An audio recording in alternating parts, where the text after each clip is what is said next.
Now you see it, now you don't. One is retro, the other is not. Which one is right for you? Hint, they both play Doom.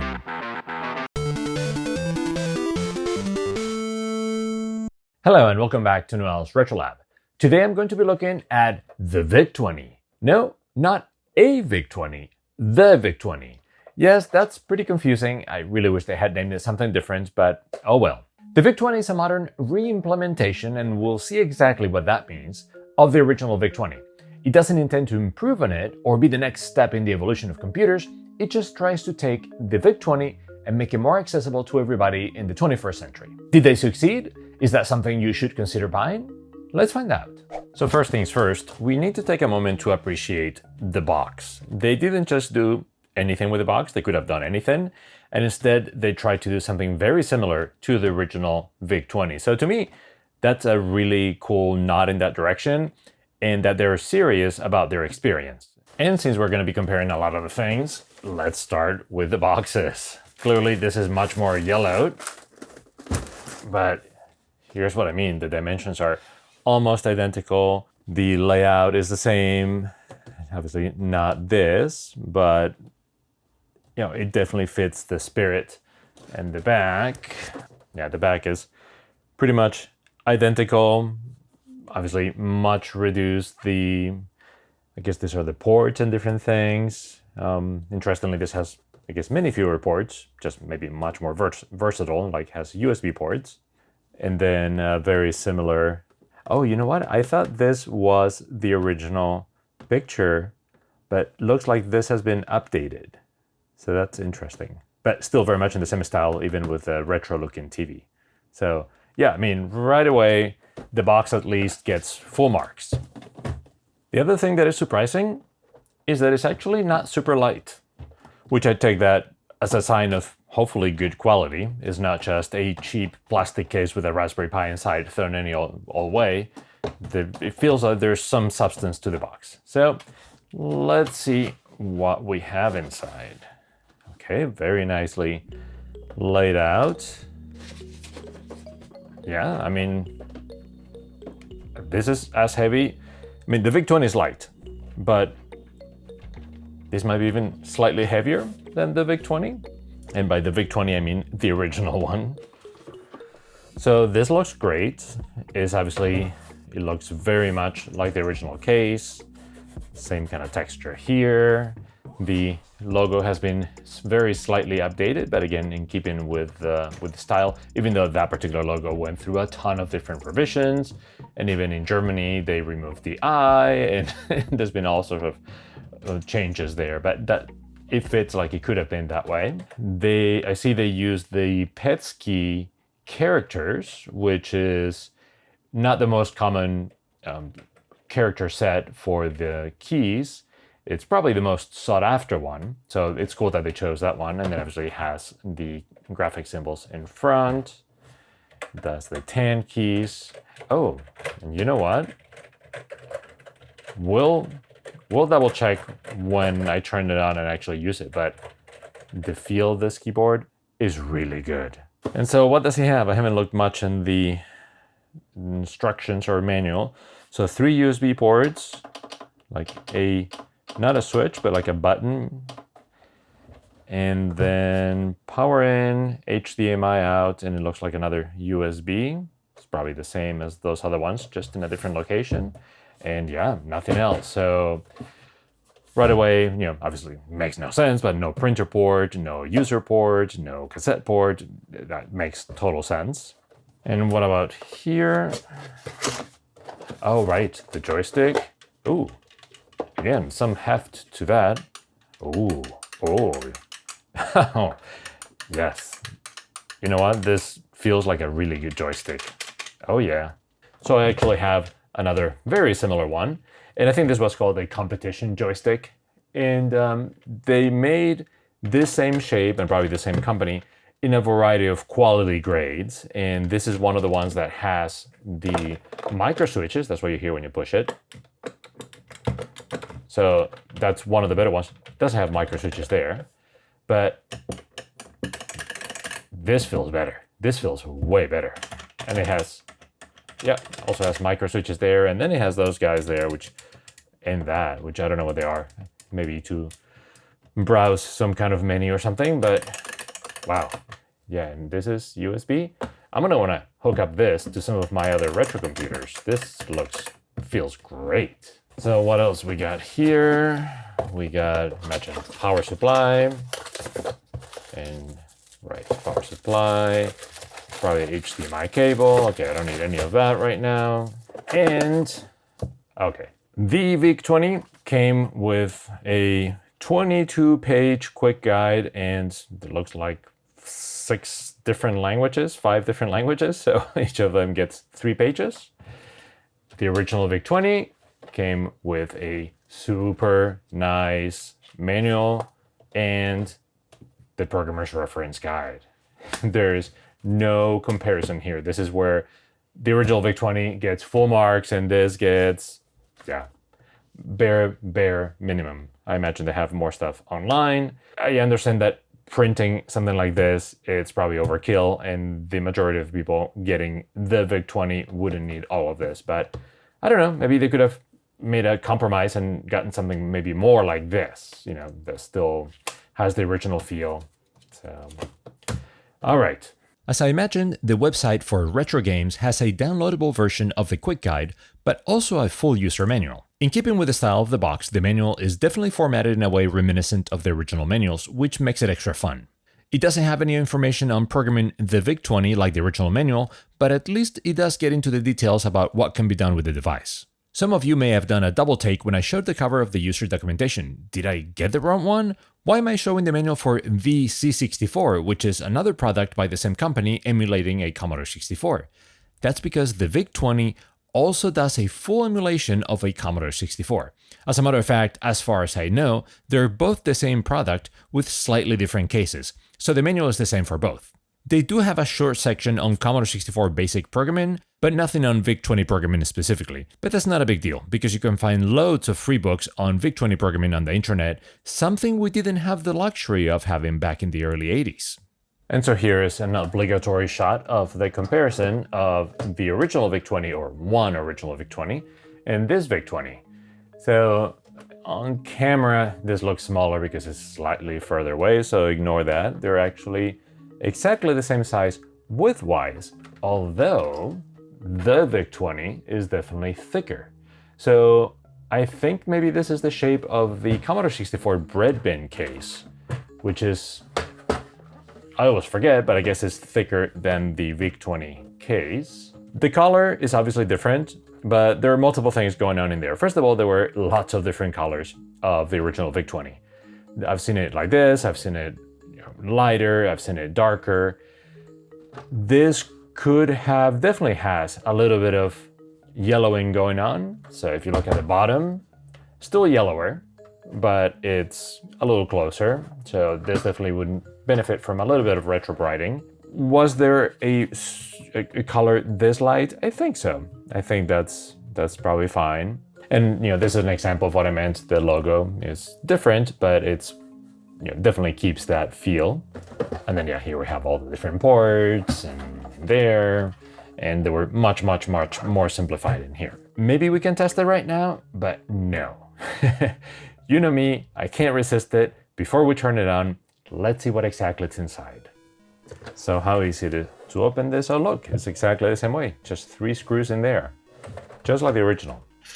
I actually really appreciate that. They could have made it so somehow this was a solid case that you can't look in what's inside, but that would be against the spirit of what the original VIC-20 was.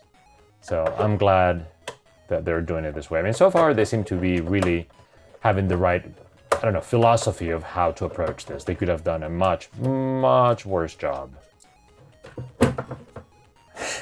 Okay. Oh, wow. All right. I guess I was expecting a little bit more. So really, all the weight that I was feeling is the keyboard. The keyboard is really hefty, which makes sense. I mean, it felt great. Imagine that's just the interface with the keyboard, and this is just the USB ports connected there. So yeah, let's have a look at that. That is it. Okay, so I don't know why I was saying it was a Raspberry Pi. It goes to show that I didn't read things ahead of time. This looks like just some microcontroller. I'll have to look at which kind of microcontroller it is. So it turns out it's not even a microcontroller, but a full-blown microprocessor. It's an A20, which is a dual-core A7 ARM CPU with a built-in GPU and 512 megabytes of RAM. But this is not a bare metal emulation. It's actually running a stripped-down version of Linux, which in turn runs an emulator for the VIC-20 and the Commodore 64.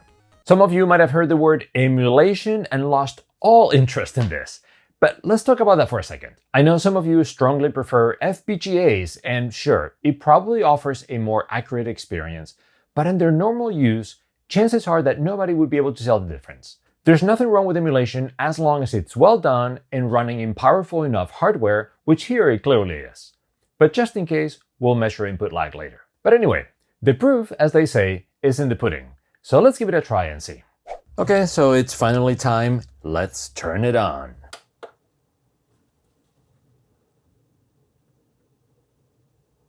We're not getting anything. Oh, yeah, there you go.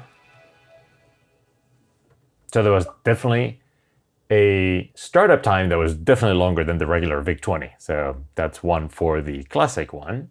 All right, so we start with a very nice screen with the different languages. And oh, cool, it even has an option for 50 hertz or 60 hertz. Well, we're gonna choose 50 hertz for now. It's gonna do a test. Yep, that's fine. Press A. Cool, and now either the carousel, which is kind of like the NES Mini idea of putting all the games in there, an easy way to pick, or the real computer. Of course, we're gonna go with the real computer.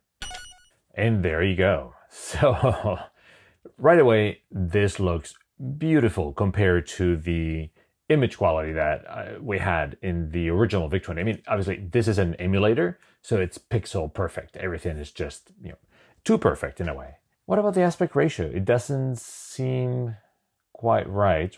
Fortunately, the VIC-20 provides an option to make the image more realistic, and not just one option, but several. From left to right, we can choose what they're calling pixel perfect, European, or North American. That's actually referring to the pixel aspect ratio.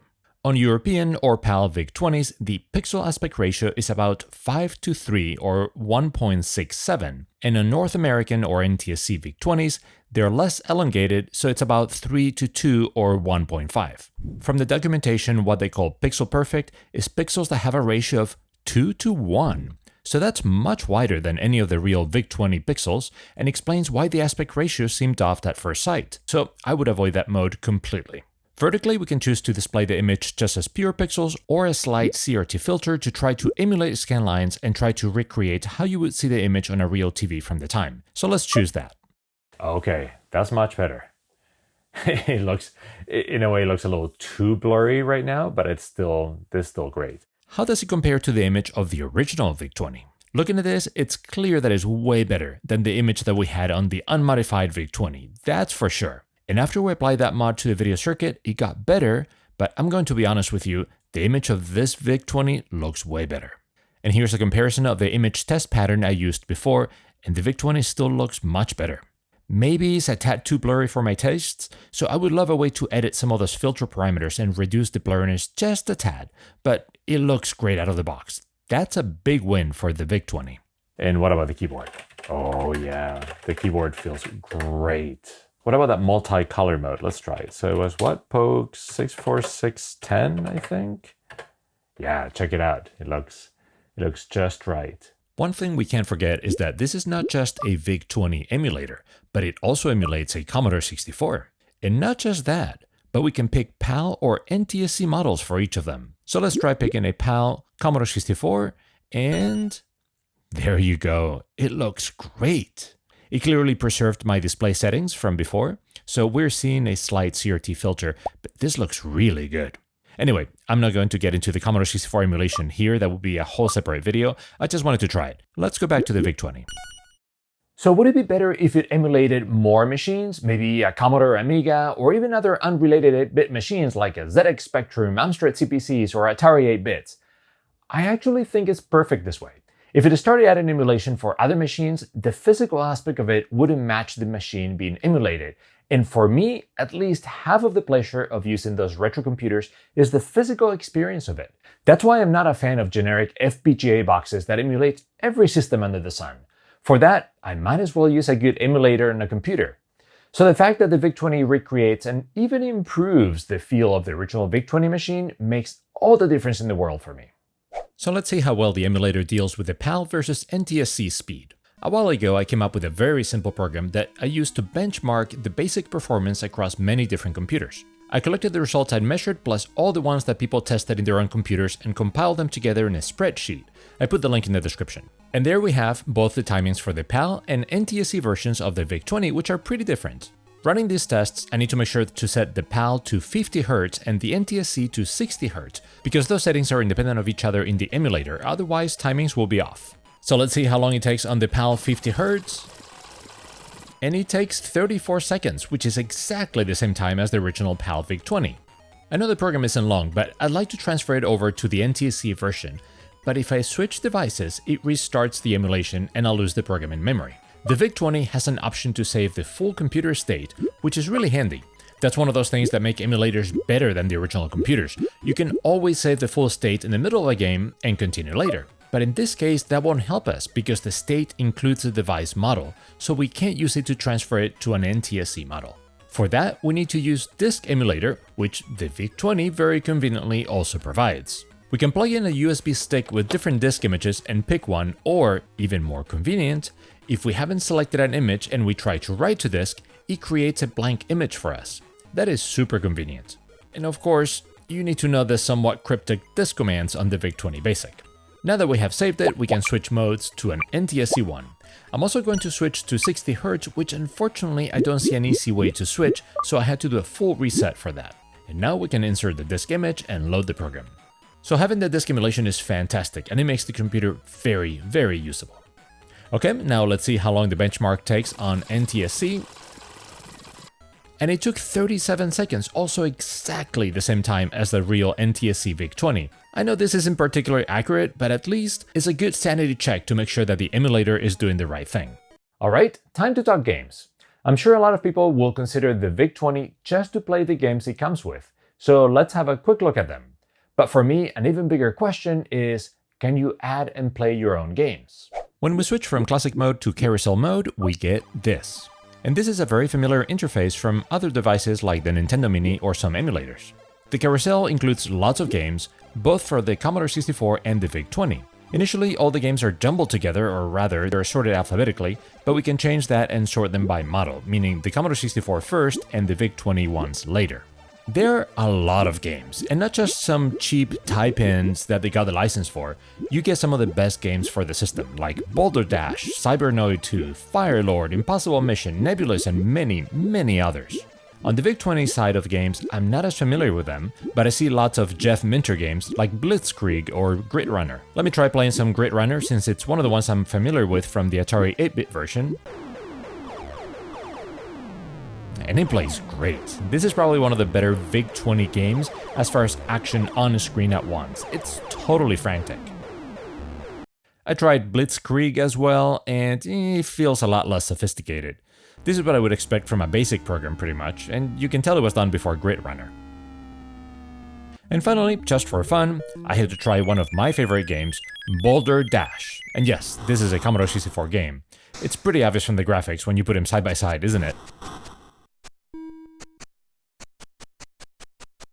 And how about adding games that are not already preloaded? There isn't a standard way to add them directly to the carousel, but you can put cartridge images on the USB stick, access them through the media menu, and load them without a problem. These are some of the ones I tried before on the real VIC-20. Raid on Fort Knox. And wow, the image quality is so good. Gorf, which looks good, but is just as slow and flickery as it was in the real machine. And just for fun, Frogger, which seems like a pretty good version. And also, it looks like you can move the game area in any game with the cursor keys, just like in the original hardware. One question that comes up quite a bit when dealing with emulation is how much lag does it introduce? So I decided to set up another input delay measuring experiment like I did with the Amstrad PPC LCD. First, I filmed the VIC-20 at 100 frames per second in such a way that we can see both the screen and me pushing the keys. When reviewing the recording, I first find the frame where the key is fully pressed and I call that frame 1. Then I start advancing some frames looking for the R character to appear on the screen. And there it is finally, on the 10th frame. So that's about a 100 millisecond delay or about 5 frames at 50 Hz. Then I did the same thing with a real PAL VIC-20 and a CRT. Excuse the image of the monitor, but because I'm recording this at 100 frames per second and the refresh rate is 50 Hz, half of the screen is dark each frame. If we repeat the measurement we did earlier and we find the frame when the key is fully pressed, this time we only need to wait until frame 3 for the character to show up. So that's 30 milliseconds or a bit over 1 frame. It's probably exactly 1 frame, but there's a slight error with the way I'm measuring things. So yes, the VIC-20 has more input lag than the original VIC-20. I don't know if that delay comes just from the emulation or some of it is due to the HDMI output, but it's not bad at all. I certainly didn't notice it during my normal use, and I suspect most people wouldn't either. Okay, so the VIC-20 lets you play mini games and write programs in BASIC or assembly, but what if you're a power user and want to do advanced things with it? Can you add extra RAM? Can you have hardware add-ons? And if you run some really fancy games, would it break down the emulation? The answer is yes and no. Can we have hardware expansions? Let's be realistic. I wouldn't expect to be able to plug in some hardware that worked on the original VIC-20 on this updated version, so I'm personally totally fine with not having the original expansion ports in the same form.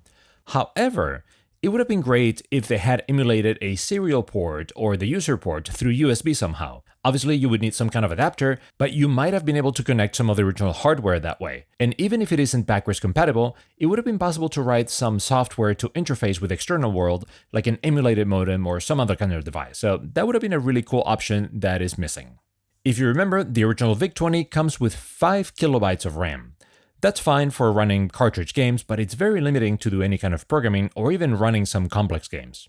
Memory expansions were pretty common and pretty much mandatory to run any of the modern games developed for the VIC-20. But since we can't have hardware add-ons, doesn't mean we're out of luck and we're stuck with 5K? No. The creators of the VIC-20 were very aware of this issue, so they came up with a way to allow advanced users to configure the computer through a series of flags on the file name of a program or on a file in the disk hierarchy. You can set things like disk accuracy and joystick assignment, but the most important thing for us is that you can also enable different RAM configurations.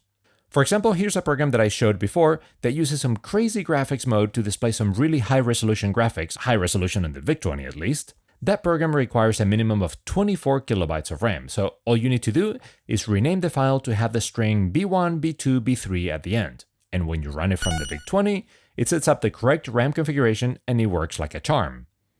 And yes, the image quality with these images is great. I specifically wanted to test them out here because I suspected they may break the emulator because they do all sorts of weird technical tricks, but it's rock solid and it works great. So the emulator itself seems very robust and mature. And while we're pushing the edge of what a VIC-20 can do, let's try Doom. Yes, you heard it correctly, Doom. Prepare to be blown away. VIC-Doom was released over 10 years ago, and it's based on the original code of Doom, and it's absolutely amazing for something running on this platform. It requires a full 35 kilobytes of RAM, which is the maximum you can have on the VIC-20. If you're not blown away by the chunky 3D graphics, the music, and the sound effects, just remember this. The VIC-20 doesn't have a true graphics mode, so everything they're doing here is character tricks. And the good news is that the VIC-20 is able to run VIC-Doom without a problem. It was just a matter of setting up the right string in the file name of the disk image to enable all 35 kilobytes, and off we went. It couldn't have been any easier.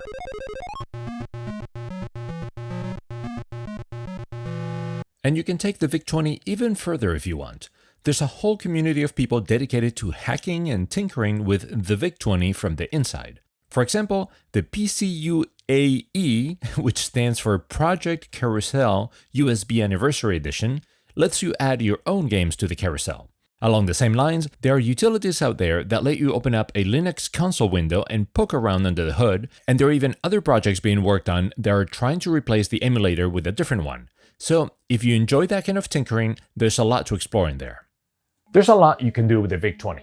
The obvious things are playing games and programming, basic assembly, or anything you can do in the original. But you can go beyond that. You can experiment with the differences between PAL and NTSC models and this is actually one of the computers where those differences matter the most, as well as 50 Hz versus 60 Hz. You can send memory expansions and configurations in text files, you can load cartridges, tapes, programs, you can emulate a disk drive and save to disk images. Really, the only thing you're missing is tinkering with hardware add-ons and the joy of repairing your computer every so often, which that is very subjective. And then on top of all of that, you get better keyboard than the original, an outstanding image quality with reasonable CRT emulation, a convenient video out connection, and not having to deal with the original power supply. It almost pains me to say this, but unless you're a die-hard retro or Commodore fan who definitely wants to tinker with the hardware, this is the machine for you. So much so that if I just had a little bit more space, I would probably keep it in my collection to complement my VIC-20 and several Commodore 64s. It really is that good. So how about you? Have you used the VIC-20 or the C64? How do you like it? Leave me your thoughts in the comments. I'd love to hear about it. And that's it for today. I hope you enjoyed this episode, and I'll see you next time. If you enjoyed this video, please consider supporting Noel's RetroLab on Patreon or joining the membership on YouTube. Not only is that the best way to support this channel and allow me to continue making more videos, but you also get some extra perks like early access, ad-free videos, and more. Thank you again to all the supporters. See you next time.